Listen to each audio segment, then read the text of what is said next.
Okay, beautiful people, welcome back to Lost to Time Gaming. We are here back in Fallout 1 as we go through our series on how to enjoy playing Fallout 1.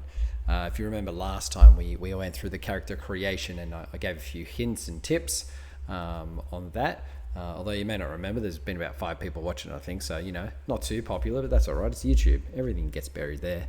But we're going to go through now and just have a bit of a look at the interface and just get started in Fallout 1, which will hopefully give you a bit of an idea, just a few tips and tricks on what to do, how to play, just so you don't miss things, just so you know some of the tricks that Fallout players have worked out, 20 years ago.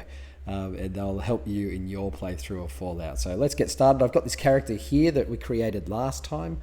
If you remember, it basically used the good-natured and the gifted traits down here, which are quite strong, quite powerful.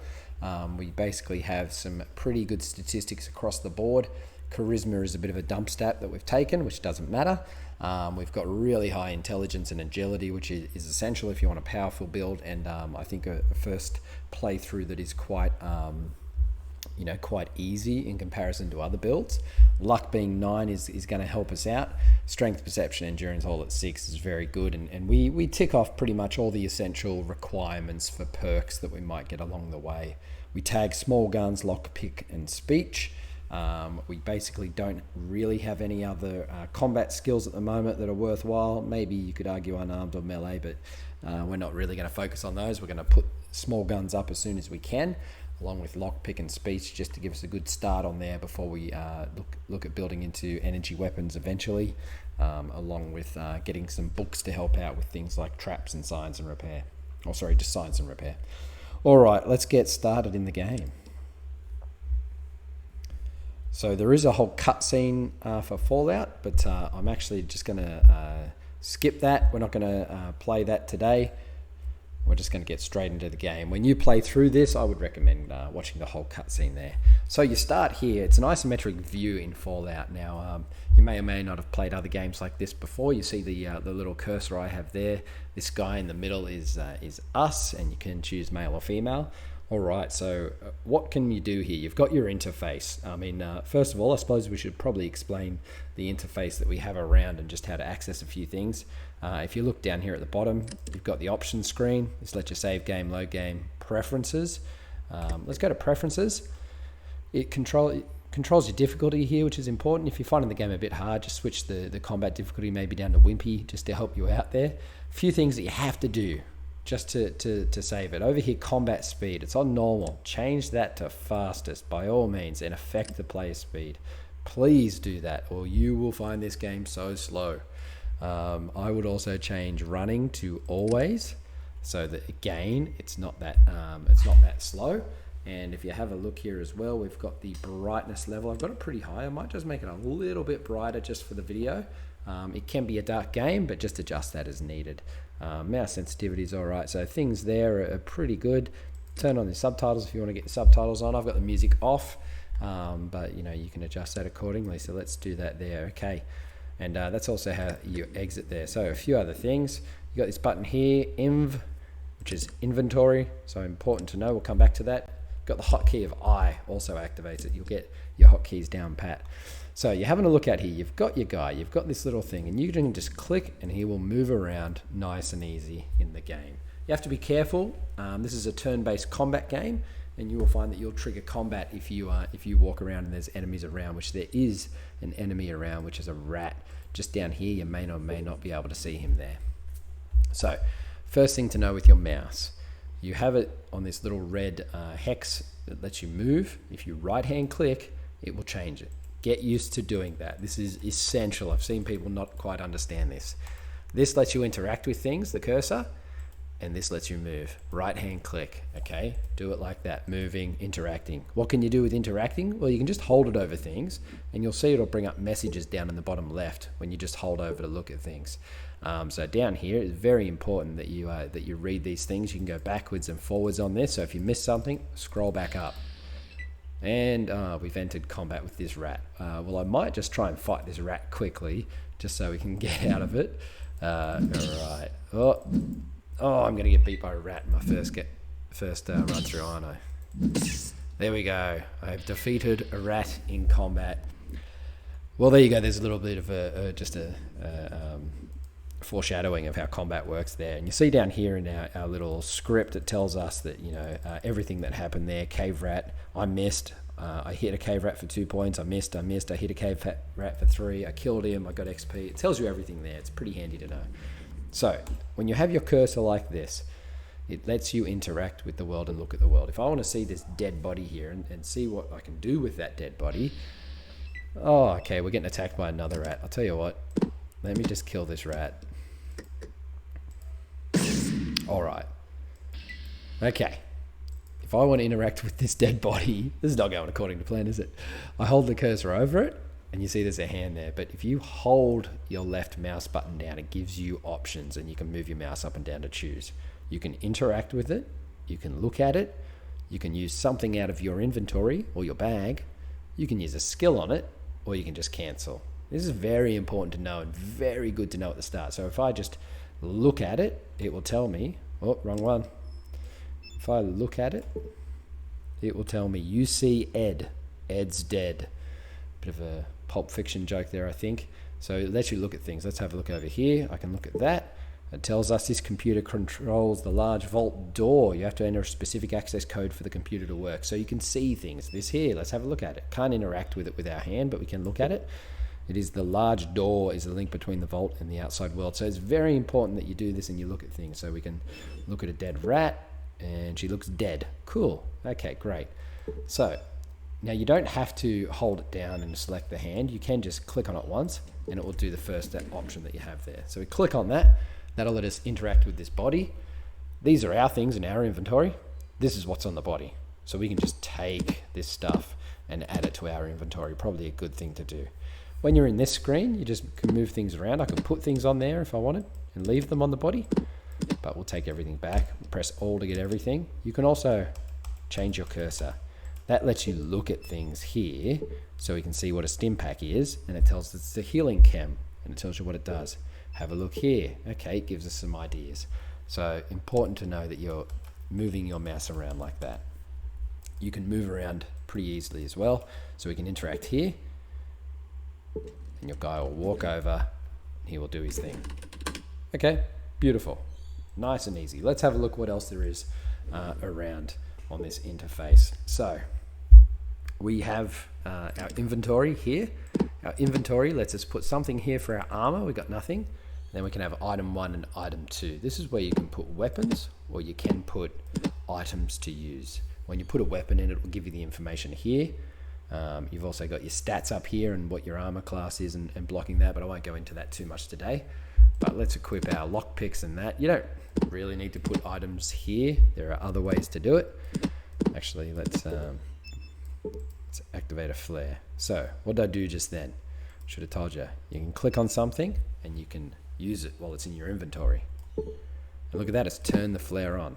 Beautiful, hey? So now we've got a flare as an item there. Great.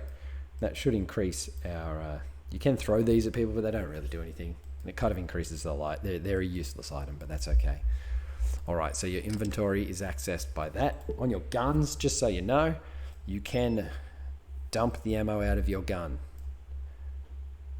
Oh, I just pressed the wrong one, didn't I? All right, well, this is a great way to do it. All right, there is our gun on the ground there. We can pick that up. Beautiful. Let's have a look at this. All right, let's dump our ammo out of our gun. So if we look at it, it'll tell us it's got 0 from 12 shots of 10mm JHP. So I can equip that, and it's got nothing in it. I can reload the gun by dragging ammo onto it, and now it's got 11 out of 12. We can put another one there, 12 out of 12. Tells me what kind of ammo it takes, tells me the damage, the range.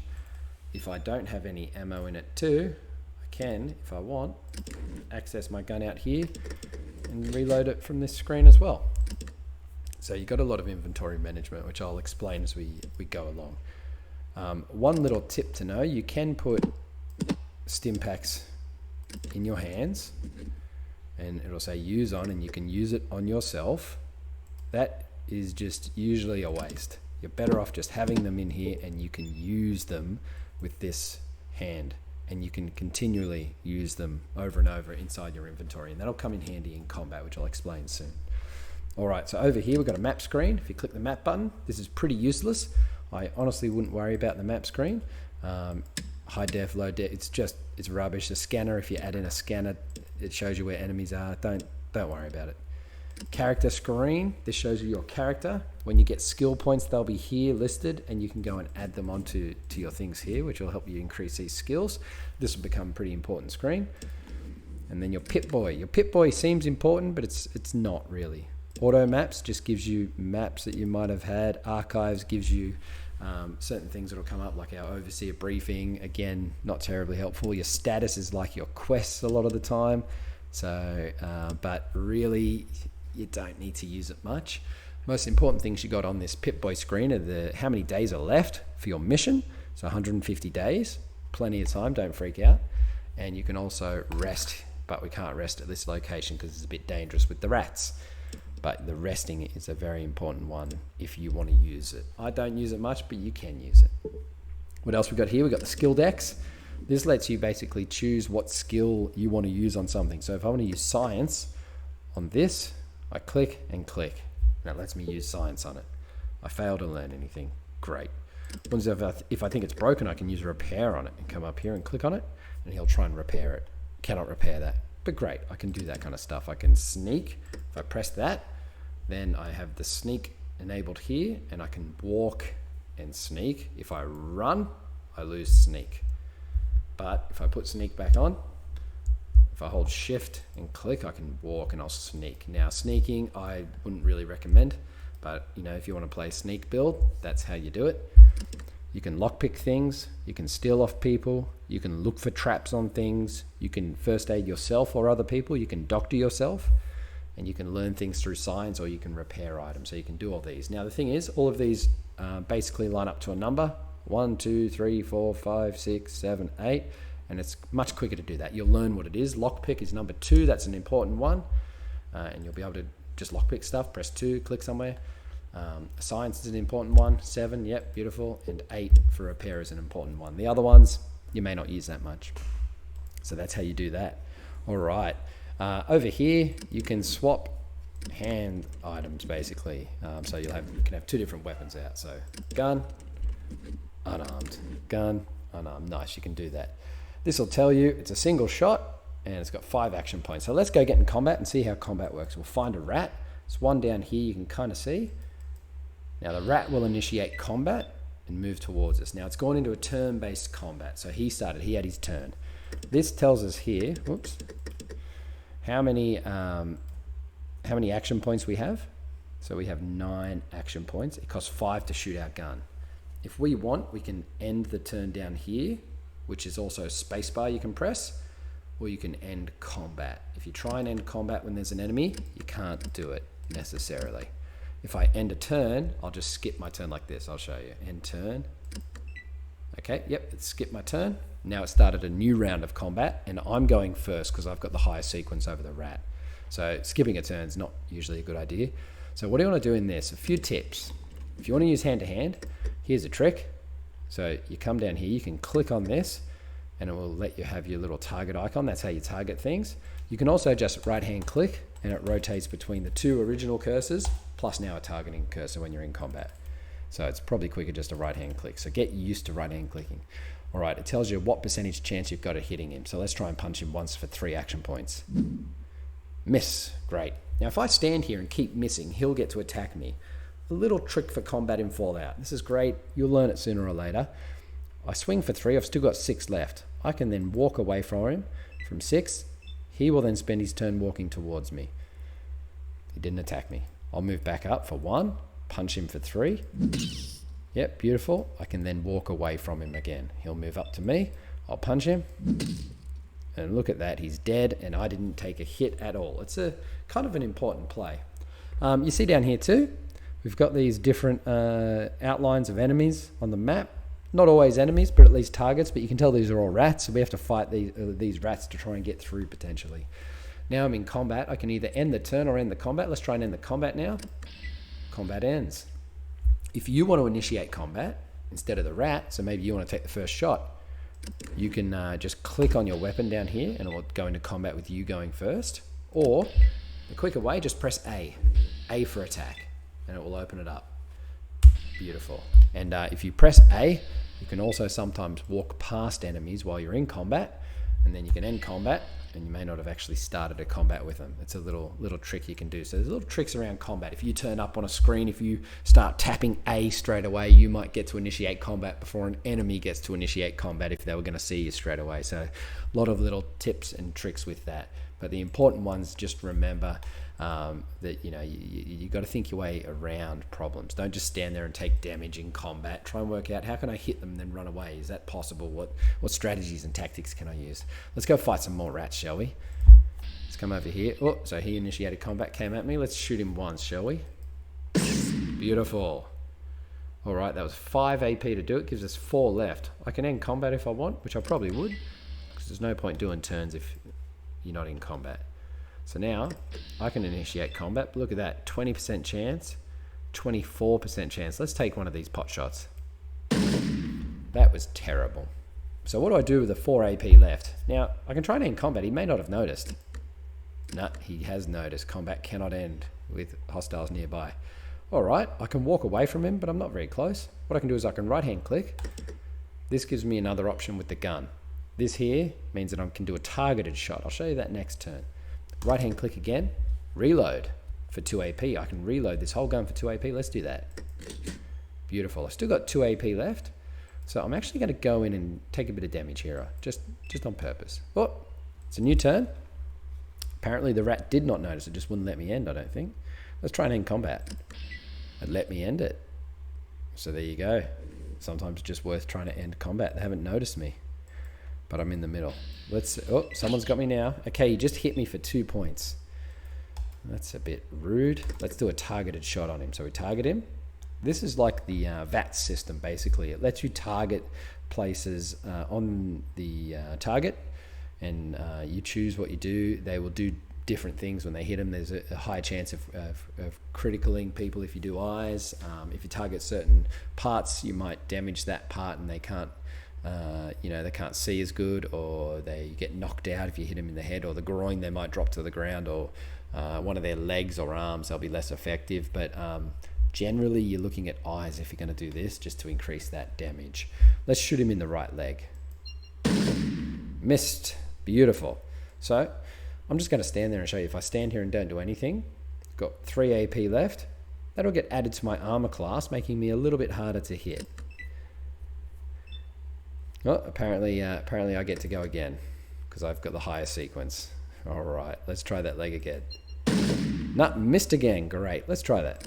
So I go up to 12 AC, but he still attacks me and hits me. It's better in this game to not get hit than to try and dodge. So let's just do a single shot. Oh no, okay, hit him for 5 points, but he's not dead. Let's move away for 4 action points. He chases me. Oh, beautiful, gotcha. Now this is an absolute waste of ammunition on these rats. I'm getting 25 XP per rat, but that's not great. Let's have a look. I've got 125 XP, it tells me in our character screen, and I've got to get to 1,000. So this is going to be a slow way to grind. So let's try and get out of this cave. Oh, there we go, rat attacking us again. Hit me for 1 point. Shoot him, killed him. Beautiful. Now I can end combat. Keep coming down. Oh, another rat goes. Shoot him. So it becomes quite quick when you start learning how to do combat. But you want to increase that combat speed that I told you about, so that you can be quite quick in your combats. If it's not increased, it'll take forever. So I've initiated combat here, just so that the rats here perhaps don't attack me. So I'm going to move down here in a combat turn. Then I'll end the combat turn. I'll start the combat turn again straight away. Come across here. I don't have to do this for this part, but this might work on some more dangerous enemies if I wanted to get past them, because I've got a rat right there. And this is just to demonstrate the kind of the little tricks you can do in this game. So there we go. Oh, now a rat has seen me and initiated combat. So I'll shoot him. Beautiful. Getting a bit low on the ammo. You can see this little green bar is your ammo count. So it's come down. And those little dots don't mean one bullet each. It's just a proportion. There's 12 shots in here, so it's a few dots probably each time I shoot one. So let's reload. Okay, and we keep coming across. If I wanted to heal myself, oh, hang on, look out, we've got a message. So you just heard that noise. To the west, you can see a natural light. For the first time in your life, you are looking at the outside world. Beautiful. We're going to go out into that outside world in a minute, but let me just explain. If I was going to heal myself here, the worst thing you can do is put a stim pack in your hands, get it, click on it, click on yourself, heal. That's the worst way, as I said before, because it's a real inefficient use of time and of also action points. There's 2 action points to do that, to click there and then use it on yourself. And when you're in combat, it's 4 action points to open your inventory. So, you kind of want to limit how many times you do that. Once you use that, it will disappear out of your hands and you'll have to equip another one, I think. Don't quote me on that, because I just don't do it. You're best off opening your inventory and then just using them this way multiple times over and over. Now, just so you know, you can drop items like that. This is good for bombs, when you have bombs, but I'll drop this little one of those, and there you go. It's on the ground. It's a little item there. And it actually lit the place up because it's a flare. All right, let's come across and have a look. Now, this here, this little this little grid here, this dark red, means it's going to take us to the world map. So that's important to know. If it's green, it takes you to another map, like another part of this area in a screen like this, but the red one takes you to the world map. So we'll go out on the world map in a sec, but I just want to show you, if you press F1, it'll give you a list of everything you need to know.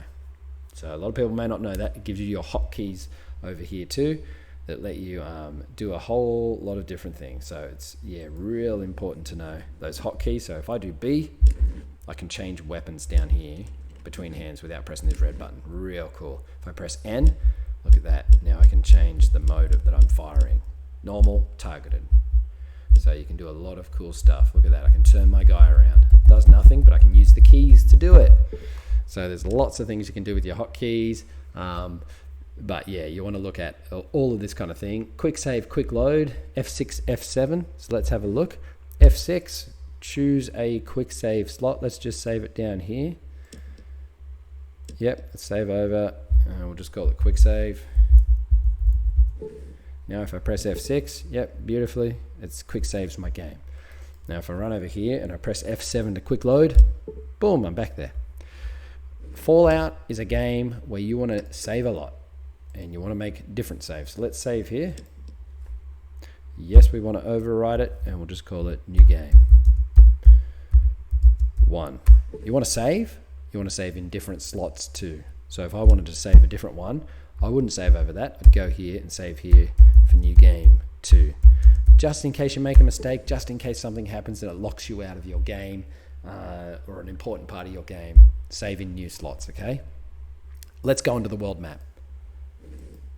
All right, this is the world map. This is how you travel around from place to place. We are currently at Vault 13. If you put the little mouse over it, you'll see it in some ways. This triangle represents us, and we can move us around. If we click places, we move there, and it costs us time when we move. These are locations that we know about over here, and this is a town world button, which just kind of tells you about where you are, but you don't have to worry about that as much. We have Vault 15 on our screen, so we can click on that, and that will take us straight to Vault 15. We can click on this, it'll take us to Vault 13, where we are. You can have a look around the map, but the fog of war's there, so we can't really see anything except for Vault 15. So if we want, we can click on Vault 15, or we can click on this to go to Vault 15, and you can just explore. You can go anywhere. And as you go along, you might discover other towns and locations, but you might also have special encounters, and the special encounters can be really rough in there sometimes. Worse than Fallout 2, but we'll have a look. We're just going to walk along. That's us traveling, and the days are ticking away, and see what happens. Oh, now we're going faster because we're not in the hills. Oh, hang on, what's this? This is a new location, so we just clicked there to stop on that. It's unknown, so we don't actually know what this is. Town world doesn't tell us, but we can click on the unknown, and we'll go see what it is. Okay, it looks like we've got a town, and you've got some text come up straight away from a character. Welcome to Shady Sands, stranger. Please holster your weapon. All right, we are at Shady Sands. We are going to stop this video right here. we will continue on in this little playthrough slash introductory game in how to play Fallout 1, and I'll show you a few more things around just the start of the game to get started and just the way to do things. I hope you found some of this helpful and useful. I'll just make sure we do a little quick save. Oh, I don't know why that didn't. Oh, I'm sure I'll work that out. All right, it's not exactly a quick save if I have to go to the menu, but I'll work that out for next time. So I'm going to save it there, and thanks for watching. Thanks for joining us on Lost to Time Gaming, and we'll continue this series off next time. All right, have a great day.